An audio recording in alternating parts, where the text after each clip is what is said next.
주 얼굴 배울 때에야 얼마나 좋으랴.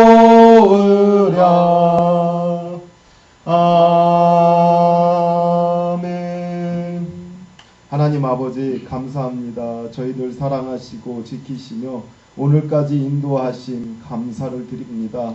오늘 선제동산에서 하나님의 말씀을 배우고자 저희들 모였습니다. 하나님의 말씀을 배울 수 있는 지혜를 허락하여 주옵시고, 특별히 하나님께서 성경의 문을 여는 오경 창세기의 말씀을 오늘 저희들이 묵상할진대 하나님의 지혜로 하나님의 마음을 알을 수 있는 귀하고 복된 시간이 되어서 하나님 마음을 품고 갈 수 있는 저희들 모두가 되게 하여 주옵소서. 예수님의 이름으로 기도하옵나이다. 아멘. 자, 오늘은 창세기에 대해서 들어가겠습니다. 네, 창세기 구조가요, 성경 전체의 구조예요. 참으로 모세 오경을 하고 있죠. 모세라는 분은 정말 대단한 분입니다. 하나님께서 왜 모세를 들어 썼는가, 참 우리가요 이 모세 오경을 하나하나 따져 보다 보면은 하나님께서 택한 사람, 그리고 또 택해서 사용하는 사람은 그 뭔가의 이유가 있는데요, 이 모세라는 사람은 제가 볼 때 정말 너무나도 거의 완벽에 가까운 사람이에요. 정치면 정치, 경제면 경제, 또 글이면 글, 학문이면 학문. 스데반이 모세에 대해서 증거하기를 애굽의 왕궁에서 모든 학문과 학식을 두루 겸비했다라고 말하고 있는 것을 볼 수가 있습니다. 그렇듯 이 모세 오경의 말씀은요, 이 성경 전체를 읽어나가는 처음, 그러니까 이 교실에 들어오기 위해서는 저 문을 열고 들어가는 키가 필요하잖아요. 문이 닫혀 있으면 아무 문제가 안 되는데, 그야말로 창세기 1장에서부터 3장까지는 그 키와 같은 것이고, 창세기 이 모세오경 창세기 창출레미시는 이 말씀은 그야말로 문과 같아요. 문과. 이 모세오경을 거치지 않고 다른 성경을 읽는다면요, 그야말로 다른 성경은 수박 겉만 하는 것이지 결단코 이 모세오경을 통해서 우리가 큰 은혜를 받고 깨달음을 얻었을 때에 이 성경 전체를 볼 수 있는 영안이 열릴 수 있다라는 거예요. 정말 중요한 말씀입니다. 그리고 창세기 오늘 여기에 구조라고 나왔고, 오늘 제가 또 구조와 내용에 대해서 잠깐 여기다가 우리 제가 나눠드렸거든요. 그런데 이 구조와 내용이요, 결국은 성경 전체를 이루고 있는 거예요. 톨레도 구조, 그리고 교대적 구조, 그래가지고 저희가 말했고요. 그 다음에 동심원적 구조 해가지고 세 가지 구조가 나와요. 뭐 다른 구조도 있을지 모르겠지만 성경 전체의 구조가 거의 다 이런 부분으로 이루어지고 있어. 톨레도라는 것은 족보라는 거예요. 족보에 대한 구조. 그리고 교대적 구조는요,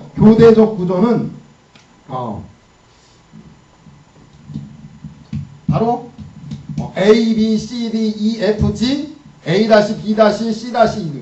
한마디로 교대적 구조는요, A, B, C 그렇게 나갔으면요, 여기서 다시 A, B, C, 문장이 그렇게 연결이 되는 거예요. 다시 교대적 구조가 되면 A2-, B2-, C2- 이렇게 나가는 거예요.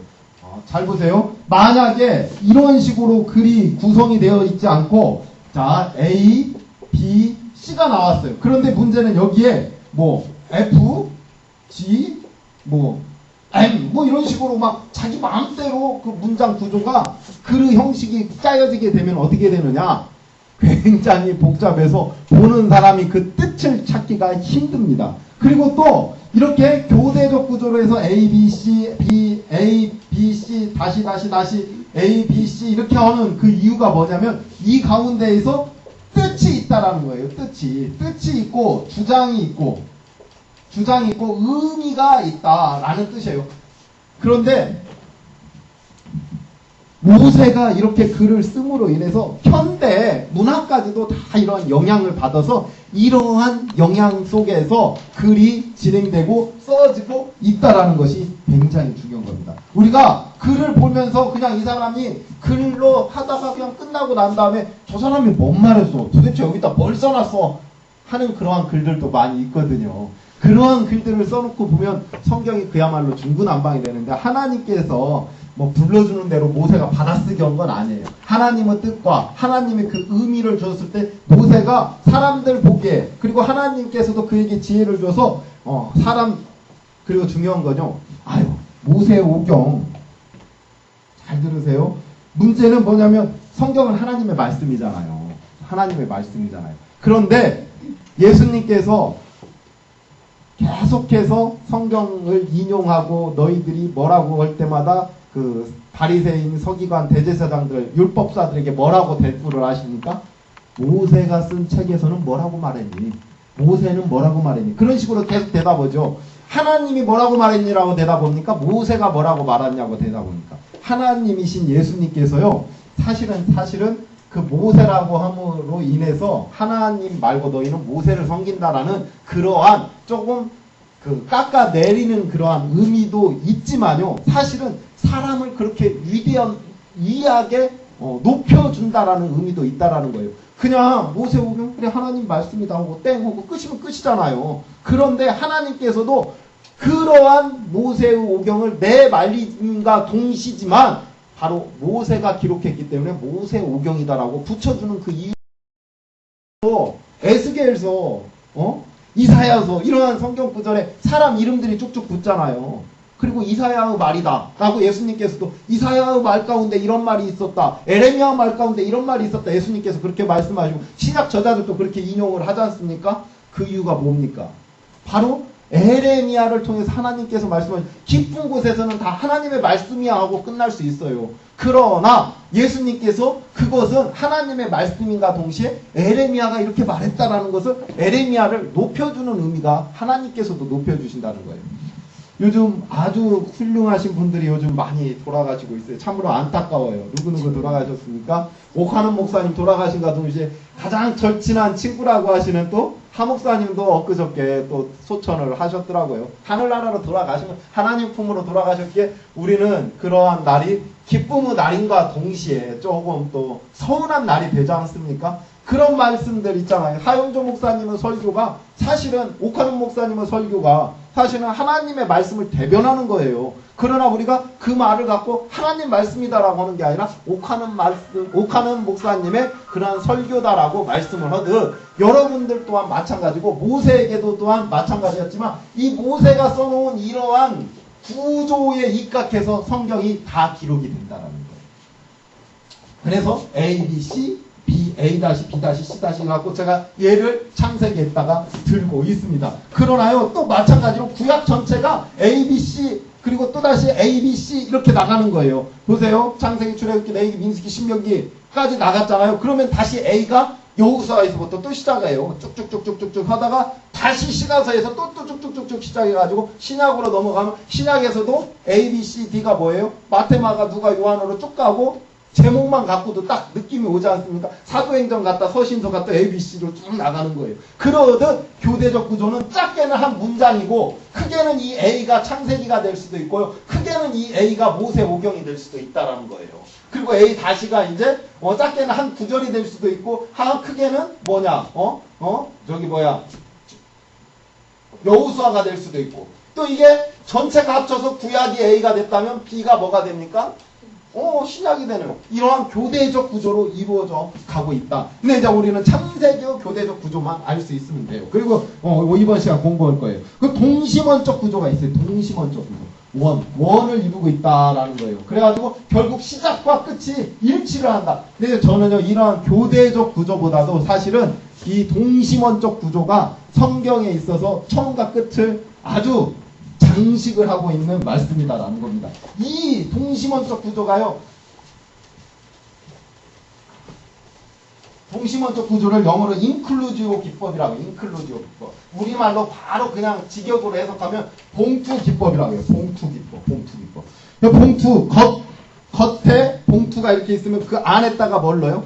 알맹이를 넣잖아요. 알맹이를. 그럼 겉에가 봉투가 찢어지면 어떻게 됩니까? 알맹이가 빠져버려요. 그러나 그 겉에의 그 구조가 튼튼하면은 그 속에 있는 알맹이가 확실히 보관이 되는 거예요. 그래서 튼튼한 시작이 있어요. 이렇게 튼튼한 시작. 그리고 튼튼한 끝이 있어요. 이건 너무나 견고해갖고 깨질 수가 없는 것들이 있어.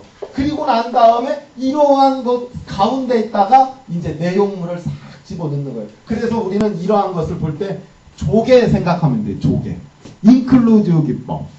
동심원적 구조 기법인데요. 성경은 이 기법이 제가 설명할 때 가장 정확하고요. 이 동심원적 구조를 하기 위해서는요. 시작과 끝이 딱 나타난다는 건 의도가 있다라는 거예요. 의도. 저자의 의도가 있다라는 거예요. 저자의 의도. 의도가 없으면 시작과 끝 딱 놓고 저기 이 사이에 이 내용이 정확하게 나타날 수가 있겠습니까? 없겠습니까? 있겠습니까? 없겠습니까? 없어요. 그냥 보세요. 교대 구조와 동심원적 구조 차이점 뭐냐면 1, 2, 3 1, 2, 3 하고 1 다시 1, 2, 3 하고 다시 이건 하면서 조금씩 앞에를 봐가면서 첨부를 할 수가 있어요. 글을 쓰면서. 그런데 이 동심원적 구조, 인클루지브 기법은요. 처음과 끝을 생각하지 않고 이 중간을 쓸 수가 없어. 이거 그러면 만약에 끝이 틀리게 끝나버리면 말짱 황인 그러한 글이 되는 거거든요. 그래서 이 구조가 굉장히 중요하고 특히 이 구조 가운데에서 성경 말씀이 나올 때는요. 저자보다도 하나님의 의도가 가장 강력히 드러난다는 거예요. 하나님께서는 시작을 하실 때와 끝을 맺을 걸 처음부터 끝까지를 이미 다 계획하고 간다는 거예요. 그래서 이 기법이 이거와 상통할 수가 있어요. 알파와 오메가의 기법이에요. 알파와 오메가의 기법. 그렇다면 이 성경 전체를 볼 때 이 처음이 창세기라면 끝이 뭐겠어요? 계시록이죠? 계시록으로 이렇게 끝을 맺고 있다라는 거예요. 그래서 알파는 창세기로 시작하지만 끝은 계시록이고 많은 성경 구절들이 이렇게 가서 결국 어디에서 만나느냐? 예수 십자가에서 그 핵심을 이루고 있다라는 거예요. 근데 저는 이제 이러한 기법을 말할 때 항상 이러한 걸로 설명을 많이 합니다. 뭐냐면 창세기에서 가장 시작이 뭐냐? 사람을 만들잖아요? 사람이 만들어지는 게 창세기의 꽃이에요. 꽃. 처음 시작은 꽃.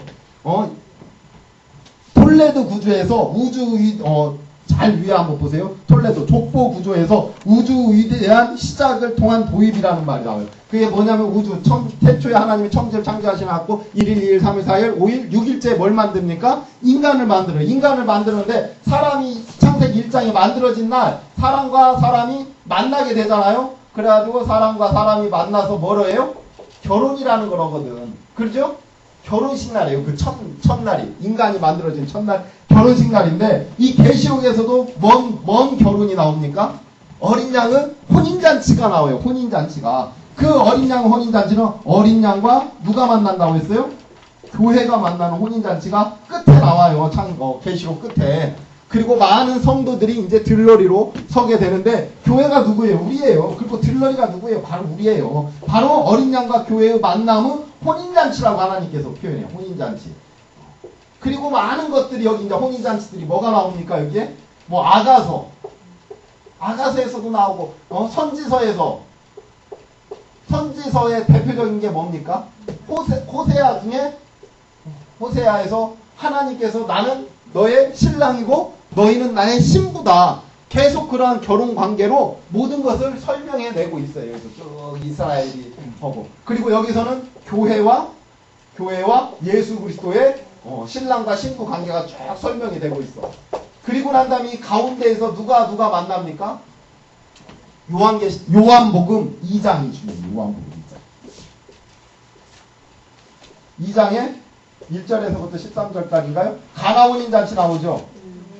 이게 인생의 가장 중요한 혼인잔치라는 거야. 이 자리가. 뭐냐면요. 보세요. 가나 혼인잔치를 보면은 혼인잔치, 지금 세상의 혼인잔치와 우리 하나님께서 원하는 혼인잔치가 여기 나오는 거예요. 거기에 남자와 여자가 나오거든요. 혼인잔치에 사실은 주인공이 누굽니까? 인생 혼인잔치의 주인공은 신랑하고 신부예요. 특히 신부가 주인공이야. 혼인잔치의 주인공은 신랑보다도 누가 주인공이다? 신부 신부다라는 거예요. 신부. 신부는 그야말로 혼인잔치 그 한날을 위해서 준비된 것과 같은, 이러면 조금 또 어떻게 좀 억양이 어색하면은 조금 여성을 비하한다 이렇게 표현할 수도 있겠지만, 사실은요 혼인잔치의 꽃은 신랑보다도 누구예요? 신부예요. 신부. 그리고 그 다음 꽃은 누구냐면 신랑이다 이거예요. 근데 가나 혼인잔치에 신랑 이름 나옵니까? 안 나옵니까? 안 나와요. 신부 이름 나옵니까? 안 나옵니까? 안 나와요. 여기서 오직 누구 이름 두 이름이 나오는데 누가 나옵니까? 마리아하고 마리아하고 예수님만 나와요. 누구 혼인잔치냐면 중요한 게 아니에요. 마리아와 예수님 나와요. 그리고 등장인물이 또 누가 나옵니까? 그 다음에 하인들이 나와요. 하인들이 나오고 그 다음에 제자들이 나옵니다. 그리고 이쪽 반대편에 신랑 신부 쪽에 쓴 사람들은 뭐예요? 하객들이죠. 연회장이라고는 하객들. 이렇게 나오는데 문제는 세상의 혼인잔치가 지금 표현돼. 세상 혼인잔치예요. 그리고 여기가 하늘 혼인잔치. 지금 인클루즈 기법을 설명하기 위해서 이렇게 가는 거예요. 여기에 눕기에도 혼인이 나오고 다 혼인이 다 나와요. 근데 이 하늘 혼인잔치와 세상 혼인잔치가 요한복음 2장 1절에서부터 13절 사이에 가장 명확하게 나타나니까, 하나님께서 관심 갖는 건 신랑 신부나 이런 하객들, 술 먹고 좋아하는 사람들 그런 거에 관심을 갖는 게 아니라, 성경책에 기록되는 것은 어떠한 혼인잔치가 기록되냐면 신랑 신부가 아니라 예수님이 그 혼인잔치의 뭐예요? 주인이다라는 거예요. 신랑 신부가 중요한 게 아니라 예수님이 그 자리에 있었느냐 없었느냐가 중요해요. 이 세상은요 제가 볼 때 다 혼인잔치로 시작해서 혼인잔치로 끝나는 거예요. 아담과 하와가 첫날 혼인잔치를 하잖아요. 첫날 혼인잔치를 해서 누구를 뺍니까? 가인, 아벨, 그리고 셋이 나오잖아요. 이미 혼인잔치 때 얘네들이 그 뱃속에 하나님이 볼 때 이 톨레이도 구조 속에 들어있는 거예요. 톨레이도 구조 속에. 그러면 여기서도 또 누군가하고 혼인잔치가 있을 거 아닙니까? 그 사이에서 또 자식들이 있는 거고, 아벨은 없이 죽었고, 셋도 이러한, 셋이 남과 동시에 이 씨앗 가운데 우리 애기 이제 낳았다고 하니까 결혼하는 가운데 그 사이에 이미 씨는 존재하는 거거든요. 그러면서 혼인잔치 속에서 역사는 이루어지는 거예요. 그래서 첫 번째 이 톨레이도 구조가 중요해요. 족보 구조가. 인생은요, 근데 요즘은 혼인잔치 없이도 애기 낳는 사람들 있더라고. 그게 문제라고, 그게. 근데 이 혼인잔치도 중요한 건, 그러면서 생명의 씨앗이 그러한 하나님의 법칙 가운데 있지만, 문제는 사람이 주인공이 아니라, 아무리 훌륭한 혼인잔치를 해도 주인공은 누구시다? 예수 그리스도라는 거예요. 그래서 여기에 이름이 예수님 나와요. 그리고 난 다음에 마리아가 나오는데, 이 마리아가 누구냐? 바로 예수님의 증인들이에요. 증거하는 사람들. 증거자 아닙니까? 이 사람이 하라는 대로 해라, 이분이 하라는 대로 해라 하는 사람들이 성경에 또 기록이 된다라는 겁니다.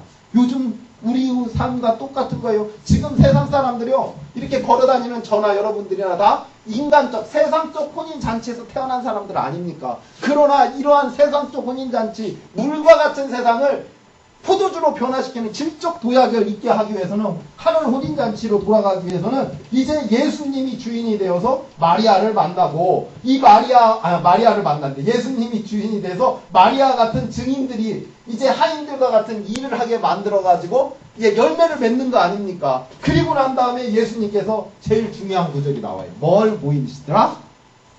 그때는 이미 예수님께서 때가 이르기 전이었지만 제자들 앞에서 뭘 보이시더라? 영광.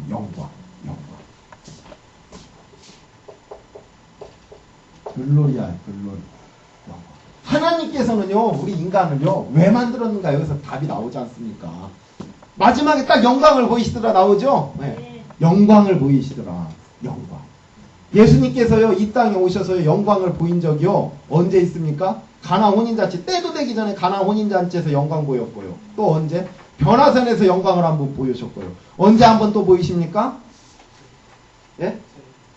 아니요, 세례 때가 아니죠. 그때는 영광이 아니에요. 그건 하나님의 음성이 들려서 세례 요한이 증거한 거. 그리고 부활하시고 영광을 보이시잖아요. 부활하시고. 그만큼 결혼이라는 사회가 굉장히 중요해요. 가정교회인 거예요. 그리고 가정에서부터 이 세상에 가장 작은 단위는 남자와 여자 한 명씩 그 만남에서부터 시작을 하는 거 아닙니까? 세상 가장 작은 단위이고 가장 작은 교회이고 가장 작은 사회이지만 그것이 굉장히 갖는 파괴력은 엄청난 겁니다. 거기 아니었으면 우리가 어떻게 이 세상을 삽니까? 그곳에서부터 인생은 시작되는 거고 그곳에서 인생은 끝난다라는 것을 하나님께서 가르쳐주지만 그곳의 주인은요, 신랑 아무개, 신부 아무개, 하객 누구 봉투내면서 이름 쓴 사람들이 주인공이 아니라 영광을 나타내시는 예수님이 계시느냐 안 계시느냐예요. 그 사람들은 모자란 건요, 정말로 이러한 주의 종들 기도를 통해서 이 세상이 지금 돌아가고 있는데도 불구하고 사람들은 누가 떠왔는지도 모르는 포도주를 먹고 마시면서 예전 것보다 지금 것이 훨씬 낫네, 하나님이 간섭 한번 해주니까 이렇게 좋네 해가면서 퍼먹으면서도 누가 어떻게 해서 그걸 줬는지 알아요 몰라요?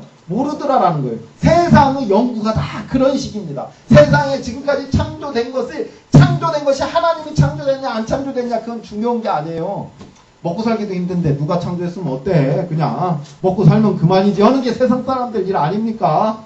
그냥 그거에 매달려서. 그래서 이 사람들의 관심은 좋은 피조물에만 관심이 있는 거예요. 피조물에 관심이 있는 거고, 사실은 어디에 관심이 있어야 되냐면 창조주에 관심이 있어야 돼요. 그리고 창조주에, 그래서 전도서 12장에 너희는 창조주를 기억하라.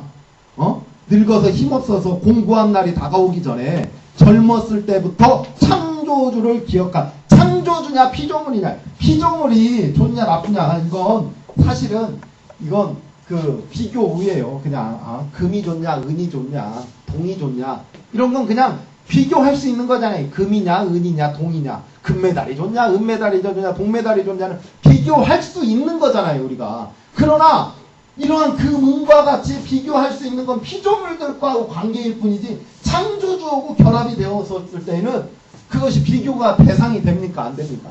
비교 대상이 아니에요. 그런데도 사람들은 오히려 창조주가 비교 대상 아니니까 너는 빠져, 우리끼리 결정을 내고 이쪽에서 놀고 있는 게 요즘 세상의 모습이고, 그게 바로 세상 혼인잔치의 모습이며, 그게 바로 인클루지오 직법 성경의 최중심에서 저는요 여러가지, 이게 하나의 껍질이에요. 조개 껍질.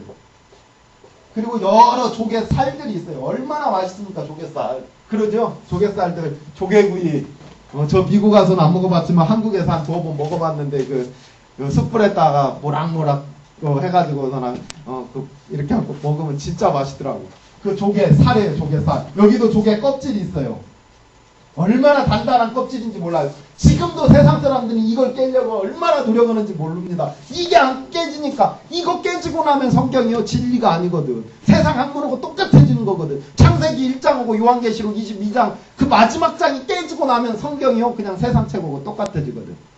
그래서 지금도 깨려고 해요. 어떻게 하나님이 천지를 창조했냐고 막 설명을 해야 되지만, 이것을 지금까지도 깬 사람이 없고 앞으로도 깨질 수가 없는 거고, 사실은 깰 수 없는 아주 단단한 껍질과 그 사이에 좋은 조개살들로 있지만, 요한복음 2장 1절부터 이 가나 혼인잔치의 비유는 제가 볼 때 진주와 같다라고.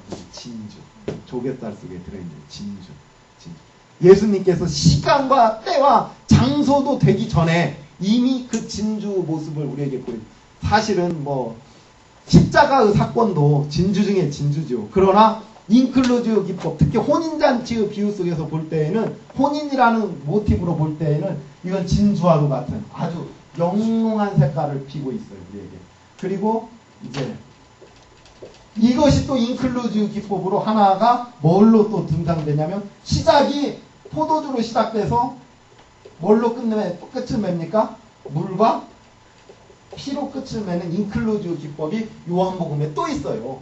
시작할 때 포도주, 가나 혼인잔치에서 포도주와 물이 됐죠. 여기가 나중에 물과 피를 다 쏟으니라 라는 그러한 인클루 기법, 여기 또 나와요 이렇게. 그래가지고 이게 바로 예수님의 십자가 사건을 예언하는 사건으로 가는 거예요. 인클루지브 기법을 모르면요 우리가 성경이 해석할 때 힘들어져요. 그래서 성경 해석은 어디에서 찾아야 된다? 성경 안에서 찾아야 된다는, 도대체 어디가 갖고 성경 해석을 찾아야 돼? 창세기 1장 해석을 어디 가서 찾아야 됩니까? 요한계시록 마지막 장 갖고 찾으면 돼요. 왜 그러냐면 인클루즈 기법으로 성경이 기록되어 있기 때문에. 또 교대적 기법으로 기록되어 있다면 성경에 있는 이러한 것이 어디가 기록되어 있습니까? 교대적으로 볼 때는 창세기가 마태복음에 가서 기록되어 있고 마태, 마가, 누가, 요한은 그런 첫 장에 또 기록되어 있는 어디냐면 복음서의 교대적 구조로 볼 때, 또 톨레이도 구조로 볼 때는 쭉 가가지고 창세기 1장에서부터 시작된 족보가 어디에서 끝을 맺고 있어요?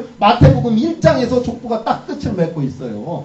그러한 구조를 알아야 그렇구나, 성경이 이렇게 해석이 되는구나. 그지?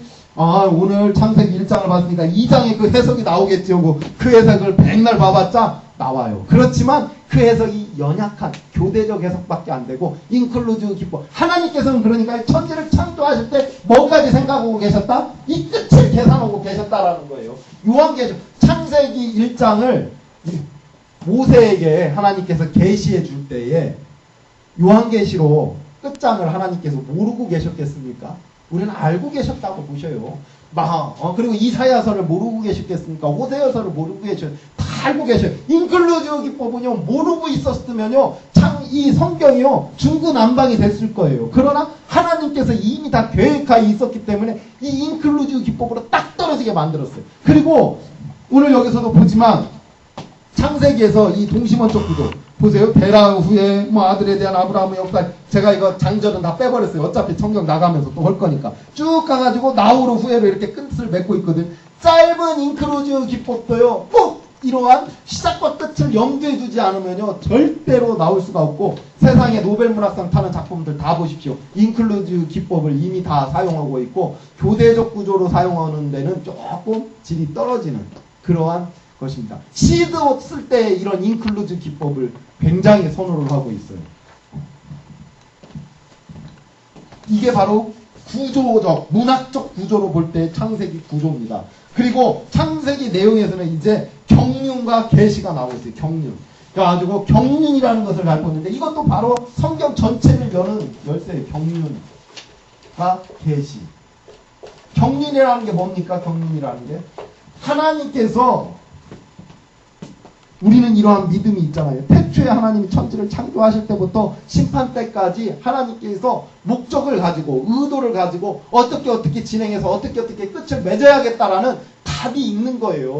그런 걸 우리 인간이 모른다고 해서 네가 모르니까 나는 그러면은 널 좀 알게 해줄게 하고 이렇게 하나님께서 그걸 수정해가면서 그걸 가시겠습니까? 아니면 경륜이라는 건 그냥 일사천리로 하나님 뜻대로 가시겠습니까? 일사천리로 하나님 뜻대로 가는 거예요. 그 가운데 우리가 서 있는 거고요. 그 가운데에서 하나님께서 경륜 가운데 가고 계시는 그 가운데에 하나님께서 계시를 보여주는 거예요. 하나님의 뜻을 우리에게 주시는데, 그 계시가 하나님 내가 그 뜻 알고 싶어요 한다고 알려주는 게 아니고, 내가 듣기 싫어요 한다고 듣는 게 아니라, 하나님께서 그 뜻을 우리에게 강하게 성경 계시 받는 이러한 계시처럼 볼 수도 있고, 감동으로 다가올 수도 있고, 여러 가지 형태로 우리에게 계시를 보여줄 수가 있다라는 겁니다. 하나님으로부터 받는 거지 내가 하나님을 향해서 가는 게 아니에요. 일방통행이에요. 경륜과 계시가 일방통행. 그래서 일방통행으로 우리에게 와서 닿는, 햇빛이 우리에게 일방통행으로 오듯이 일방통행으로 와서 닿는 거예요. 그래서 이 경륜과 계시를 우리가 알 수 없다라는 거예요. 경륜을 우리는 알 수 없어요. 그러나 계시된 만큼만 우리가 경륜을 알 수 있어요. 계시된 만큼만. 그래서 칼빈이 유명한 말을 하잖아요. 성경이 가라는 데까지만 가고 멈추라는 데서 멈춰야지, 더 가려고 해도 문제가 되는 거고 덜 가려고 해도 문제가 된다라는 거죠. 그냥 멈추라는 데서 멈춰야 돼요. 더 이상 가가지고 우리가 어쩌고 해석할 게 아니야. 그리고 계시라는 건 거기서 딱 하나님께서 하나님의 뜻을 우리에게 보여줬을 때 이쯤 받을 수 있는 만큼, 자기 분량만큼 계시를 해준 거예요. 이 성경의 분량만큼. 그리고 또 성경을 읽을 때 읽는 독자들 있잖아요. 우리들 지금 우리 읽는 성도들은 분량만큼 우리에게 또 하나님께서 감동을 주지, 그 이상도 그 이하도. 정말 하나님은 은혜로운 하나님이라는 게 여기서 드러나는. 더 많이 받아가지고요, 문제는요, 우리가 성경의 뜻을 누구처럼 많이 받으면 참 좋겠네라고 생각할 수 있어요. 그러나 그건 욕심일 뿐이에요. 욕심. 그렇게 많이 받아봤자요, 제대로 받지 못하면 그게 하나님으로부터 정말 하나님께서 우리에게 많이 주셨다면 그 많이 감당할 수 있으니까 주는 거고, 못 받은 사람은 그냥 못 받는 대로 감사하게 가면 되는 거예요. 늘 감사로. 그 뜻이 있습니다, 이제. 자, 그리고, 자, 언약이라는 거예요. 이제 계시가 이제 우리 사람에게 돌아왔을 때, 이렇게 사람에게 돌아왔을 때는, 아, 이게 언약인가 보다, 라고 표현할 수가 있어요. 계시가 딱, 이제 경륜이 계시가. 자, 하나님은 경륜은, 알파에서부터 오메가까지 있으시기에, 우리에게 이 뜻을 알려주는 거거든요. 그럼 이 뜻을 받은 우리는요, 뭐가 되냐면, 아, 하나님께서 과거의 일을 우리에게 말씀을 안 하셔요. 왜 그러냐면, 제가 저번에 또 말했지만, 왕년의 얘기를 안 하셔, 하나님은. 너 지난번에 뭐뭐 했지? 그리고 끝, 아니에요. 지난번에 뭐뭐를 했지를 말했으면, 이제 앞으로 어떻게 될 것이다를 하나님께서는 꼭 말씀을 하시는 거예요. 넌 어떻게 해라. 어떻게 해라. 늘 우리에게 뭔가를 주문을 하셔요. 그 주문이 바로 언약이에요. 언약. 앞으로 일이거든요. 약속이거든. 네가 이렇게 했을 땐 이렇게 될 거고 저렇게 했을 땐 저렇게 될 거고 내 경륜 가운데 들어있는데 너는 어느 쪽으로 갈 건가 선택을 하여라 라는 게 바로 이 언약이에요. 그래서 이리 갔을 때에는 뭐예요? 우리는 언약의 한 부분만 말하고 있어요. 그러나 하나님께서는 늘 그리심산과 에발산 아십니까? 하나님께서는 축복과 저주가 한 손에 들어있기 때문에 네가 A를 했을 때에는 복이 있을 것이요. 한쪽으로 갔을 때는 뭐예요? 저주가 있을 것이다. 우리는 근데 이것만 너무 강조를 하다 보니까 사실 일주일에 한 번씩 교회 나와서 은혜 좀 바꿨다고 나오는 사람한테 단 저주 말만 해서는 안 돼요. 사실은 정말 안 돼요. 설교 가운데 저주를 하라는 말이 아니에요. 근데 하나님께서도 그들에게 저주를 하신 게 아니야. 저주를 가르친 거지. 가르친 거지. 그래서 높아심에 있는 말인데요. 여러분들 이렇게 해서는 안 됩니다라는 설교도 할 수 있어야 된다라는 거예요. 근데요, 내 얘기랑 이렇게 보면요, 축복에 관한 부분은 짧아요. 저주에 관한 부분이 하나님 더 길어요. 길어. 몇 배가 긴지 아십니까? 5배가 깁니다. 그만큼 인간이요, 이제 바로 언약이라는 부분이 나와요. 그게 약속이에요. 약속. 늘 복만이 약속이 아니라 저주까지도 같은 약속이 있다라는 겁니다. 그리고 난 다음에 이 언약 가운데 사람이 복으로만 갈 수가 없잖아.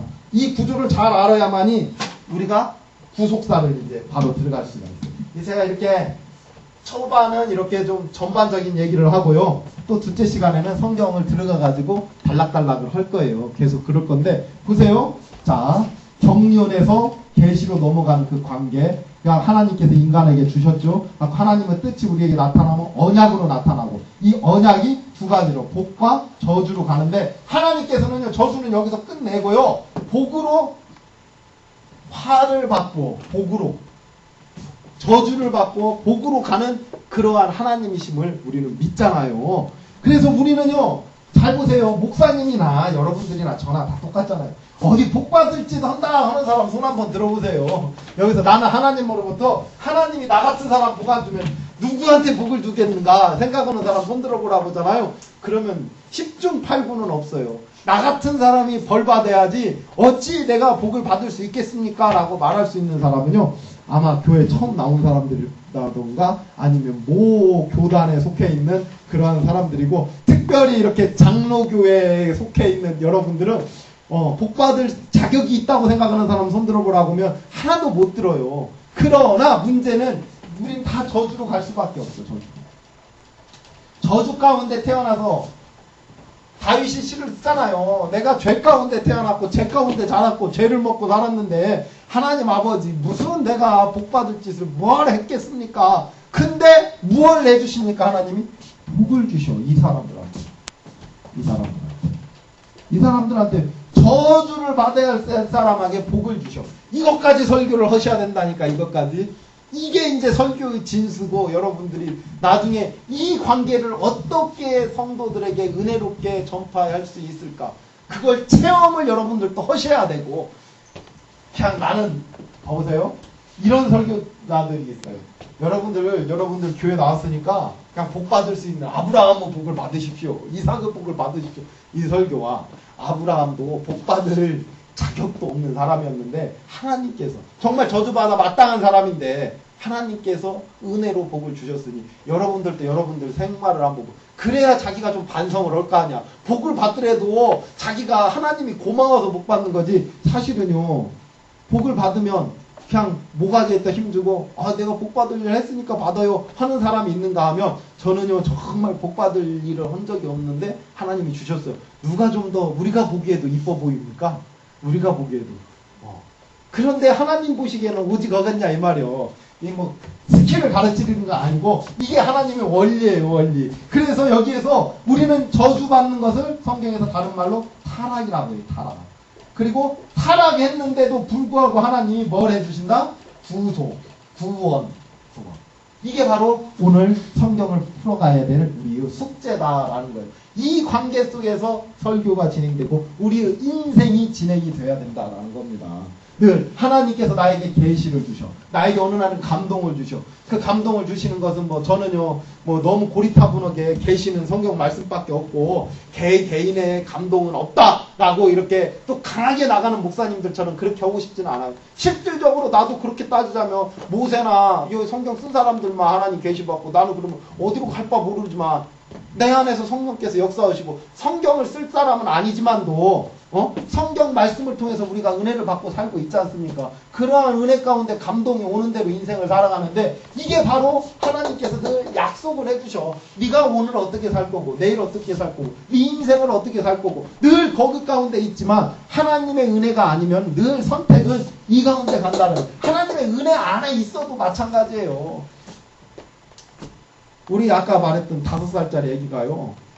자기가 말짓 하는지 알면서 눈치 보면서 말짓한다. 눈치 보면서 이거 하지 말라고 하면 나 봐가면서 오늘 아침에도 손 들고 있으라고 해놓고 나 깜빡 잊어버리고 왔는데 지금까지 들고 있는지 어쩌는지 나 타임아웃이야. 저 바꿔갖고 손 들고 있어 하고 나 모르고 LA 나왔는데 지금까지 손 들고 있겠습니까? 내리고 어디 돌아다니겠지. 지금까지 들고 있다고 내 가슴이 찢어지지.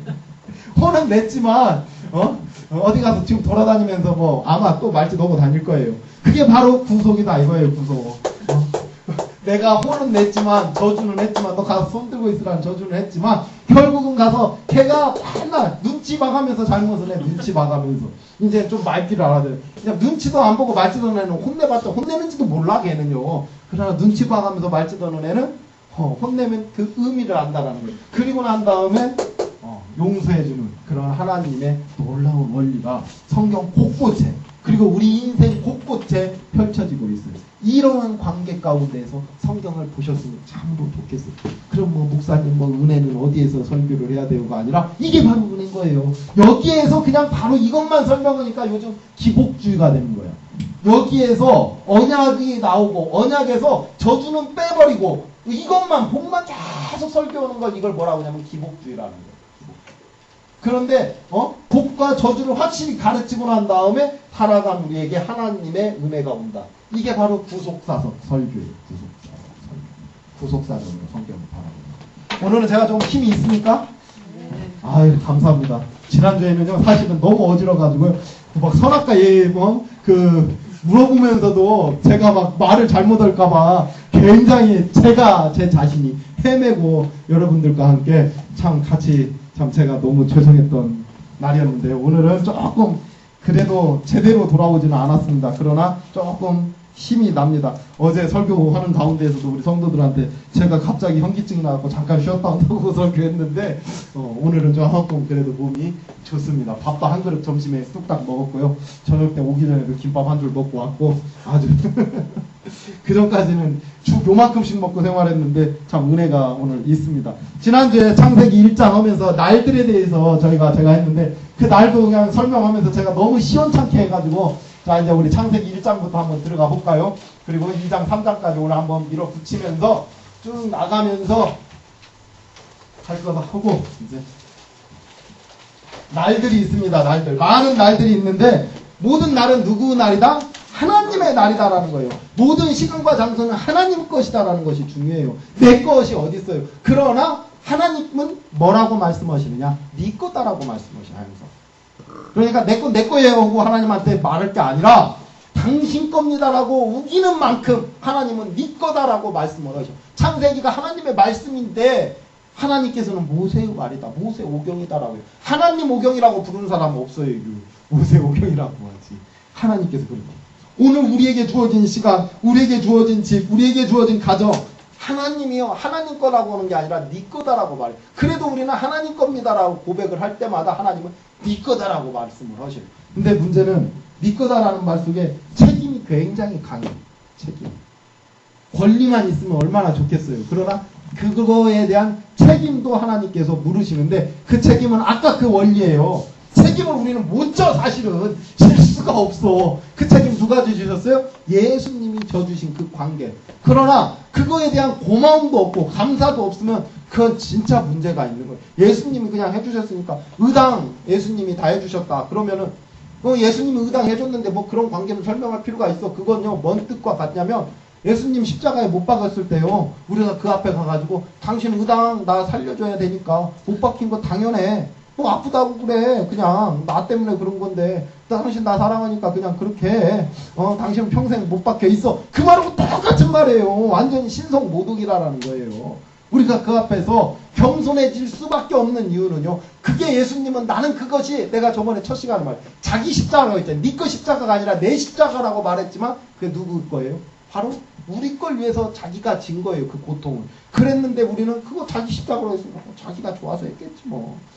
본인 뭐 사랑이라니까 그냥 사랑이라니까. 그리고 나는 그냥 주세요. 이거 뭐 받을 거 많이 짰으니까 호주머니 안 주시면 막 뒤져 가져가겠습니다. 이런 식의 사고를 우리는 고치고 나가야 된다는 겁니다. 사실은 제가 어느 모 교단을 그렇게 뭐 비판하고 싶은 마음은 없지만 이런 스타일들의 설교나 신앙을 순복음교회에서 많이 해요. 순복음교회에서. 부흥신앙. 순복음교회에서. 그래서 저는 뭐 순복음 신학을 100% 다 반대하고 잘못됐다라는 게 아니라 이러한 자세로 신자들을 만들어서는 안 된다라는 거예요. 신자들이 간혹가다 이러한 자세를 가진 신자들이요 순복음교회에서 많이 탄생을 하는데 그것은 좀 문제가 있는 신앙이 결국에 가서 끝에 가서 생길 수가 있고 하나님 거고 하나님 앞에 순종하고 하나님 거고 모든 건 하나님 거고 말은 그렇게 해놓고 끝에 가갖고는 네 거야 내 거야. 어차피 하나님 인정해줬으니까 내 거긴 하지만 그래도 끝에 가서도 그건 하나님 겁니다. 다윗의 신앙이 굉장히 중요해요. 그래서 아브라함과 다윗의 자손 예수 그리스도의 세계라는 아주 하나님께서 다윗을 왜 좋아할 수밖에 없는가에 대해서요. 다윗은 왕이었지만요. 자기 거라고 한 적 한 번도 없어요. 다 하나님 거라고 했어요. 하나님은 그에게 부어주고 또 부어주고 또 부어줄 때마다 이건 내게 아닙니다. 내게 아닙니다. 내게 아닙니다. 늘 그리고 그 왕까지 한 사람이 천국 가가지고 장로 반열에 들어서야 된다고 누구는 말하잖아요. 그래서 뭐 장로님들 헌신 예배 때 가가지고 설교할 때 장로님들에게 항상 할 수 있는 장로님 가정에 또 신방 예배 갔을 때 여러분들 장로님들께서는 천국의 24장로석에 앉으시기를 주의 이름으로 축원합니다. 막 아멘 하고 막 얼마나 기뻐하시는지 몰라요. 그러나 다윗은요 그런 말하면요 아멘 안 해요. 나는 천국의 문직이라도 좋사오니. 난 천국에서 세상의 첫날보다 천국에 한 날만 살아도 좋다. 뭐 그 나머지 날은 어디 갔는지 난 모르겠어. 자기는 천국에 가서 한 날만이라도 살았으면 좋겠다라는 그 영생 가운데 한 날만이라도 그러한 그에게 하나님이 그럼 너 한 날만 천국에 있고 나머지는 천국에서 쫓아내면 어디로 가는 거예요? 도대체 다윗 어디로 간다는 얘기예요.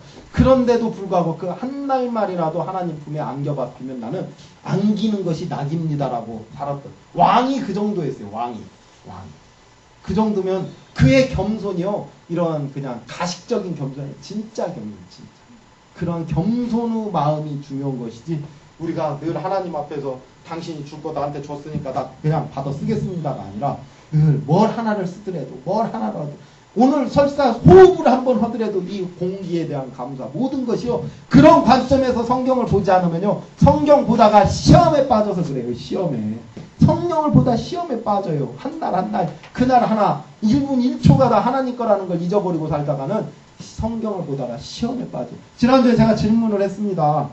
왜 하나님이 선악과를 만들었을까요? 도대체 선악과는 무엇일까요? 선악과에 대해서 일주일 동안 한번 생각들 해보시고 인생을 한번 이번 주간 사십시오라고 했는데 생각한 대로 한 번씩 말씀하시고 잠깐 브레이크 가질 수 있었으면 좋겠습니다. 우리 반장님 네. 처음으로 제가 반장님 부르는 선악과가 뭐고 왜 만들었을까요? 선악과에 대해서 그냥 생각한 대로 한번 잠깐 길게 넣지 마시고 잠깐 스피치. 하나님을 알게 하기 위해서 인간 하나님을 알게 하기 위해서.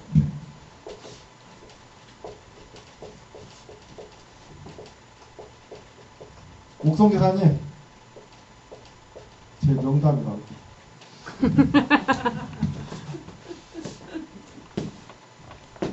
하나님 만드시고 싶으니까 만든 거예요. 궁금해요.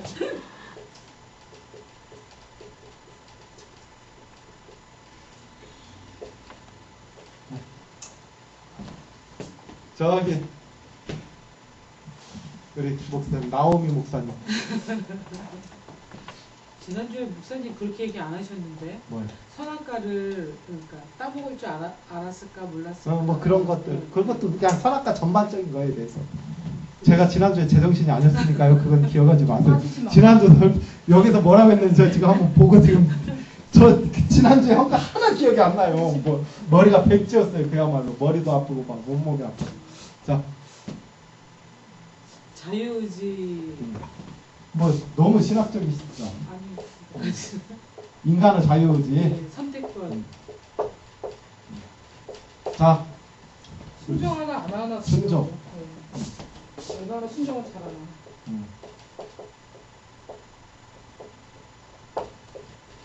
또 우리 지난주에 안 오셔서 모르지만 그냥 평상시 선악과에 대해서 한번. 선악과에 대해서는 저도 자유의지라고 이건 뭐 어거스틴이 말했기 때문에 인간의 자유의지. 네, 맞아요. 다 여기 쓰신 말들이 다 옳은 말들이고 우리가 정말로 선악과를 한 번 정도는 다 생각을 해보고 인생을 살지 않습니까? 뭐 틀렸다라고 말하고 싶진 않고.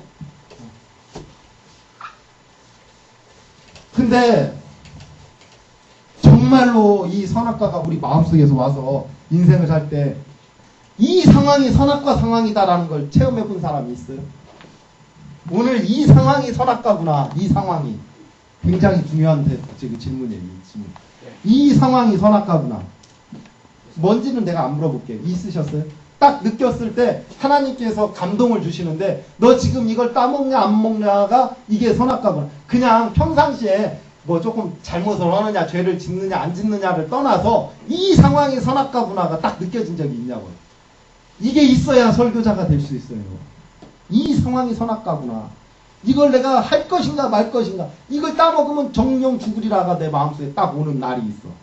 뭐 그냥 그 남자들 치고 뭐 길거리 지나가는 여자 보면서 야 이쁘다 뭐 여러 가지 즐거운 상상실이 꼬리에 꼬리를 물 때 이런 그러한 그 뭐냐면 이러한 가능적인 이러한 요소가 아니라 딱 이렇게 봤을 때 이 딱 상황에 딱 부딪혔을 때 이게 선악과구나가 딱 느껴지는 때가 분명히 있었을 거고요. 이제 특히 여기 계신 분들은 목회를 하잖아요. 목회를 할 때요. 와요. 딱 와요. 목회를 할 때 너 선악과 안 봐요. 앞번 그 선악과 앞으로 누가 끌고 갑니까? 뱀이 끌고 가요. 그리고 그 앞에 있었는지도 모르고 사람들이 딱 선악과를 주목하게 누가 만듭니까? 뱀이 딱 주목하게 만들어요. 그래서 이거 따먹는 순간 네가 뭐같이 되리라? 하나님같이 되리라. 하나님같이 되리라. 사실요 인간에게서 우리 이제 저기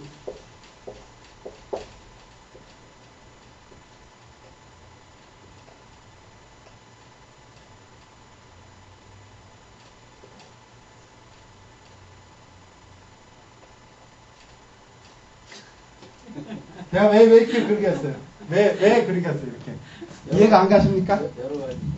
네, 여러 가지 모양 그렸죠. 제가 선악과의 모양이요. 우리가 생각할 때 사과나무처럼 해갖고 사과나무는 뭐예요? 사과 하나잖아요. 배나무에는 배 하나만 열리잖아요. 감나무에는 감 하나만 열리잖아요. 선악과라는 나무는요 수만 가지 형태의 과일이 열린대요. 유대 그 문헌에 생명나무요 똑같아요. 한 가지 이렇게 동그랗게 열리는 게 열매가 아니라 여기도요 이렇게 수만 가지 형태로 열리는 두 가지 나무가 동산 중앙에 있었답니다. 사람마다 볼 때 어떤 게 모함직도 하고 먹음직도 하고 할지는 모르겠지만 그 어느 한 군데에 꽂히는 게 있다 이 말이에요. 꽂히는 게. 주여. 나오미 목사님이 꽂혀가지고 따먹을까 말까 망설이는 걸 조주현 목사가 봤을 때는 별것도 아니고 내가 봤을 때 꽂혀갖고 따먹을까 말까 하는 거 나오미 목사님 볼 때 아 목사님 뭐 그것 갖고 고민해요. 안 먹으면 되지. 그러지만 본인이 꽂히는 열매가 있다라는 거야. 지능이 안경인 것이. 예? 제 눈에 안경이요? 예? 맞아요. 그러한 선악과 열매도 있고 생명나무 열매도 수만 가지가 있다라는 거예요. 수만 가지. 같은 열매가 안 열린대요. 근데 이제 좀 이따 생명나무는 다시 중간까지 갔어요. 오늘 그냥 1장 2장 건너뜁니다. 그건 뭐 다 쉬우니까. 그러니까 3장부터 가요. 뱀이 가장 간교하더라부터 나온 거. 자, 그래서 이러한 선악과가 있는데 이제 오늘 여기에 뱀 한 마리가 이렇게 서 있고 여기에 이제 사람 2명이 딱 있잖아요. 남자와 여자가 딱 이렇게 서 있어. 우리 인생이요. 이 선악과 앞에 인생하고 똑같은 것 같아요. 선악과 앞에. 선악과 앞에 인생이고 선악과를 왜 만들었는가 하고 보면 이 선악과가 없었으면 얼마나 좋겠어요. 사실은. 그런데요. 선악과가 없으면요. 인간하고 하나님하고 구분점이 없어요. 사실은. 그렇지 않습니까? 구분점이 없어요. 그게 중요한 거예요. 창조주와 피조물이 같아진다라는 거예요. 그러니까 이 선악과를 따먹지 말라는 걸 따먹어버리는 순간 뭐가 되는 겁니까? 뭐가 되는 거예요? 창조주 말을 어김으로 창조주와 같아진다는 거야. 하나님께서 말씀을 하셨어요. 동산에 있는 모든 실과라고 했죠. 보세요. 모든 실과. 예, 모든 실과. 그런데 이 모든 실과에는 뭐까지도 포함되어 있다? 생명나무까지도 포함되어 있다라는 거예요. 생명나무가 빠진 게 아니라 모든 실과 속에 생명나무가 포함되어 있고 이 한 개만 먹지 말으라는 거예요. 이 한 개만. 이 한 개만. 그렇죠. 모든 실과는 따먹어도 돼요. 모든 실과는 주셨어. 아담 거야, 아담 거. 그러나 선악과는 네 것이다, 아니다? 네 것일 수도 있고 아닐 수도 있다라는 걸 하나님께서 가르쳐 준 거예요. 먹는다고 근데 자기 것 됩니까? 안 되는 거예요. 아담께 사실은 아니라는 뜻이에요. 그러니까 그럼 먹지 말아라라는 거예요. 그러면 아담이 생각할 때에는 많은 생각들이 있겠죠. 뭐 아까 말씀하셨지. 하나님을 알게 해서. 그렇죠. 이걸 보면서 사실은 다른 나무들을 보면서도 뭘 알아야 돼요? 하나님을 알아야 돼요. 하나님. 그래서 예수님께서 처음으로 뱀이 나타나가지고 사단이 와가지고 시험을 하잖아요. 돌로 떡을 먹는 걸로 딱 부딪히지 않습니까? 그 이유가 뭡니까? 하나님의 말씀으로 사람이 떡으로만 살 게 아니에요. 말씀. 자, 그리고 동산나무에 선악과를 주셨어. 그리고 모든 것을 먹게 하셨어. 그리고 아담과 하와를 주셨어. 이 상황에서 이제 따먹는 그건 잘 아시잖아요. 그리고 우리가 창세기를 한번 볼까요? 왜 하나님은 이렇게 만들었는가? 욥기 38장에서부터 쭉 읽어보면요. 욥에게 하나님께서 그 고통을 사실은 사단이 줍니까? 하나님이 주십니까? 하나님께서 허락하신 하에 누구가 줘요? 하나님. 사단이 줘요. 사단이. 하나님은 허락하에. 하나님이 허락하지 않으면 모든 것이 이루어질 수가 없어요. 그래서 어떤 또 잘 보세요. 어떤 성도가 조금 어려움이 있어. 그럼 저 가갖고 항상 물어봐요. 성도님, 신방 가갖고 이 어려움이 저번에 제가 한번 말씀드린 것 같아요. 수업시에. 이 어려움이 하나님이 주신 것 같습니까? 사단이 주신 것 같습니까? 물어볼 때 그 성도들은 대다수 대답은요. 사단이죠. 사단이가 이게 그냥 나를 그냥 그래갖고 사단아 물러가라 기도 많이 한다고 그러죠. 그럴 때마다 어떤 분들은 이렇게 또 대답을 하죠. 사단아 물러가라 하면 절대로 안 되고 예수님의 이름으로 사단아 물러가라 대답을 해야 된다 라고 말을 하지만요. 실질적으로 어떤 사람에게 어려움이 닥쳤다던가 환란이 온다던가 하는 게 100% 다 사단이 지 맘대로 한다 하고 생각해서는 절대로 안 되고, 특히 성도들에게 사단이 접근할 때는 욥과 똑같은 경유를 통해서 인간들에게 사단이 접근한다는 걸 꼭 기억. 욥에게만 하나님이 허락을 맡은 게 아니라 욥에게만 사단이 허락을 맡은 게 아니라 하나님께 가서 우리에게 다가올 때도 사단은 하나님께 허락을 맡지 않으면 안 돼요. 사실은 지 자식들은 지 자식들대로 그냥 사단의 소관 속에서, 이 뿔난 사단 소관 속에서 지 자식들은 지 자식들께로 그냥 놀아요. 이런 애들까지는 하나님께 허락을 안 맡아도 돼. 사실은. 그러나 욥기에서 하나님께서 분명히 우리에게 계시로 말씀하시고 짤데기 없어서 사단하고 대화를 하나님이 한 걸 우리에게 보여주셨겠습니까? 하나님도 사단하고 대화를 하시네. 아이고, 쌀뜨기 없이 그런 걸 보여주셨겠냐 이 말이에요. 왜 욥기를 우리에게, 그 욥기가 어떤 학자들은요 창세기보다 먼저 적어진 책이라고 해요. 욥기가 창세기, 출애굽기, 모세 이전에 적어진 책이 욥기예요. 욥기. 그래서 성경은 제일 처음 책은 욥이라고도 말하고, 어떤 학자들은 뭐라고 하냐, 욥보다는 모세오경이 먼저 지어졌다라고 말하는 사람들도 있고, 사실 뭐 이제 창세기부터 그게 나오잖아요. 아담에서부터 나오고 아브라함도 나오잖아요. 이 아브라함과 거의 동시대의 사람이 욥이다라는 거예요. 그럼 욥기는 욥이 졌던지 뭐 그 동시대 그 본 선지자가 지었을 거 아닙니까? 그 정도로 처음 초창기에 써진 책 가운데 하나님이 사단하고 대화하는 장면이 나온다는 것 자체가 불경스러운 건데도 불구하고 하나님이 그런 것을 우리에게 딱 까벌려줘서 계시로 딱 보여주셨잖아요. 그 마음을. 그 이유가 뭐냐 하면 택한 자를 넘어뜨릴 때에는 하나님께 와서, 하나님은 주권 아래 있지 않고는 절대로 있을 수 없다라는 거예요. 여기서 미부와 유추의 보건데, 욥을 넘어뜨리기 전에도, 아담을 넘어뜨릴 때에도 사단이 성경에는 없습니다.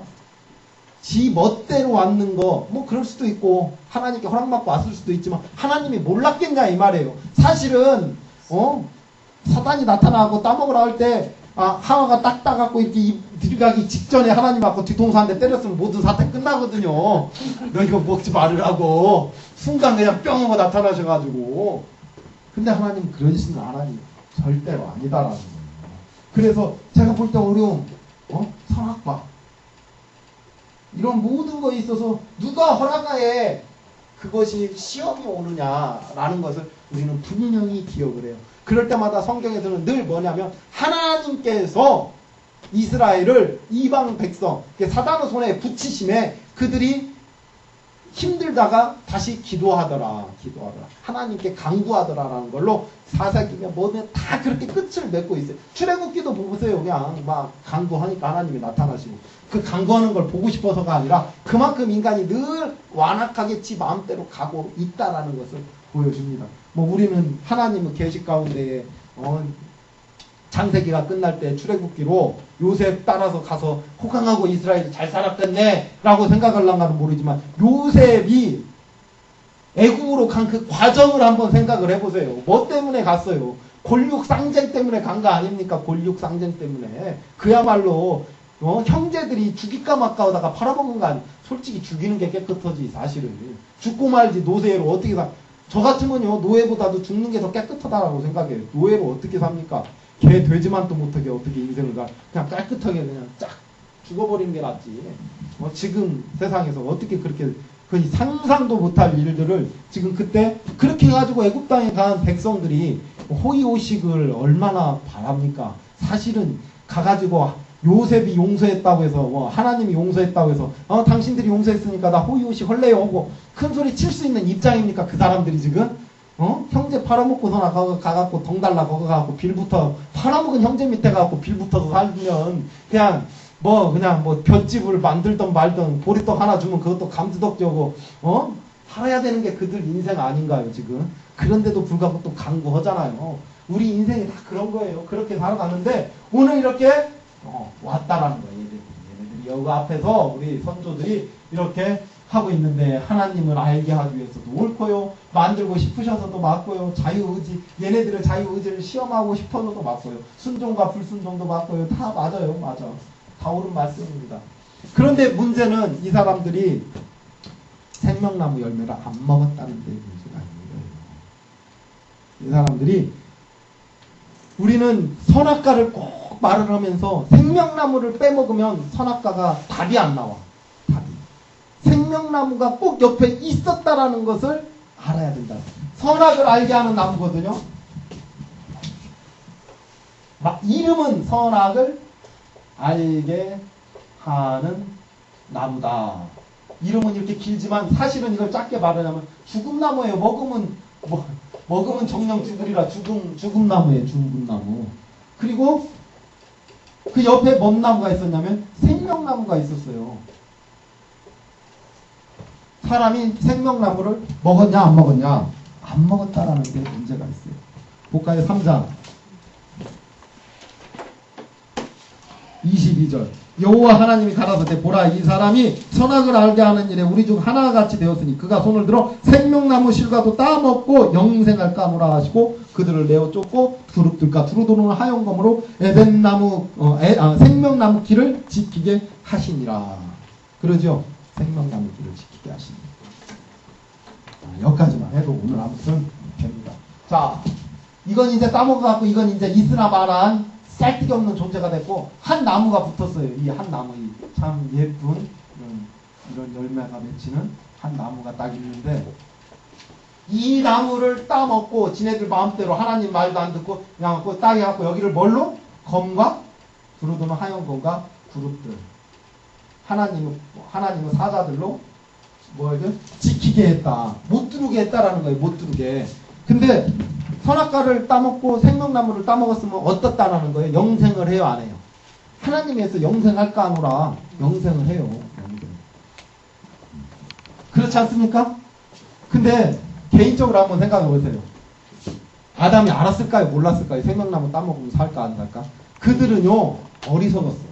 진짜 어리석었어요. 요한복음에 그대로 나오잖아요. 요한복음 3장 16절 그 말씀 가운데 하나님의 세상을 이처럼 사랑하사 독생자를 주셨으니 그리고 그 다음 구절이 뭡니까? 살아있으나 죽은 목숨이다라는 말씀이 그 다음에 바로 나와요. 3장 16절 한번 볼까요? 답이 거기 있어요. 답이.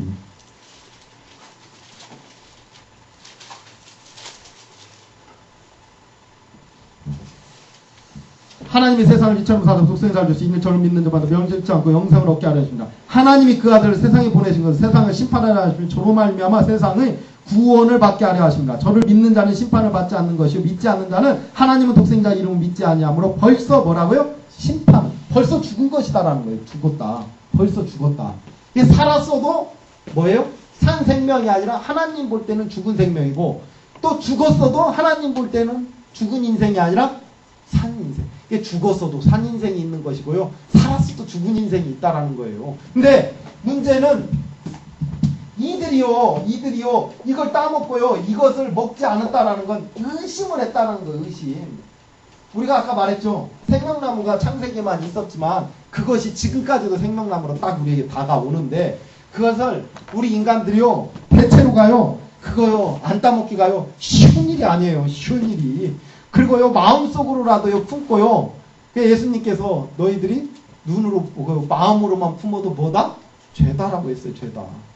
이미 우리가 이제 창세기 설교를 하도 많이 들었으니까 뭐 이거 보암직도 하고 먹음직도 하고 지혜롭게 할 만큼 다 이미 눈으로 보면서 마음으로 느끼면서 죄는 이미 따먹기 전에 이미 지었잖아요. 이미 죄를 짓고 따먹은 거잖아요. 행위는 그게 중요한 게 아니야. 이미 그거 보면서 하나님을 대적한 작정을 한 거예요. 얘네들이. 그리고 난 다음에 이들이 뭘 했냐? 잘 보세요. 하와가 먼저 따먹었어요. 하와가. 그리고 아담이 그걸 봤어요. 하와가 죽었어요? 안 죽었어요? 안 죽었어요. 근데 죽었어요? 안 죽었어요? 죽었어요. 근데 아담이 볼 때 죽었어요? 안 죽었어요? 이게 어리석은 거다라는 거예요. 이미 아담이 따먹고 난 다음에 심판은 이미 임한 거예요.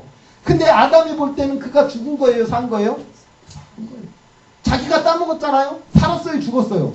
살았어요. 그러니까 살려고 어디로 가요? 도망가잖아요. 하나님 앞에서. 뭘 했다라는 거예요? 의심했다라는 거예요. 의심. 하나님의 말을 믿지 못한다라는 거예요.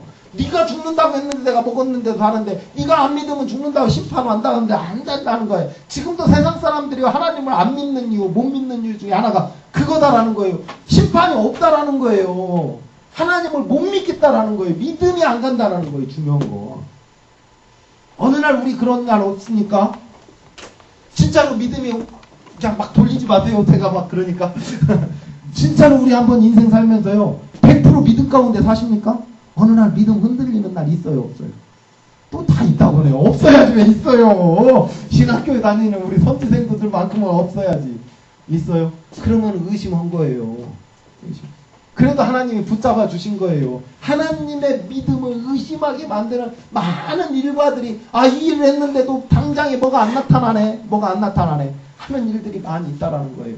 그리고 난 다음에 따먹고 하나님 말씀이 들을 때 그 앞에 가서 회개하기보다는 도망가기에 바쁜 게 우리 인생이에요.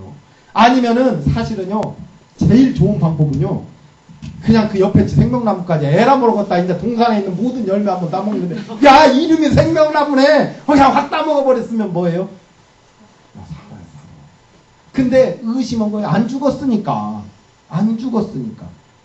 막 죽으려고 했으면, 모세가요, 불뱀에 물렸을 때 노뱀을 갖다가 걸고 이걸 한 번만 뭐라고 했어요? 그가 만치라고 했어요. 아픈 사람들한테. 보라고 했어요. 보라고. 근데 죽어가는 사람은 그거 안 보고 눈 돌렸어요. 그 노뱀을 땅속에다 묻어놓고 와서 파고 보라고 했습니까? 높은 장대에 떠갖고 누구나 한번 이렇게 보기만 하면 산다라고 했는데도 불구하고 봐요, 안 봐요? 안 본다는 거예요.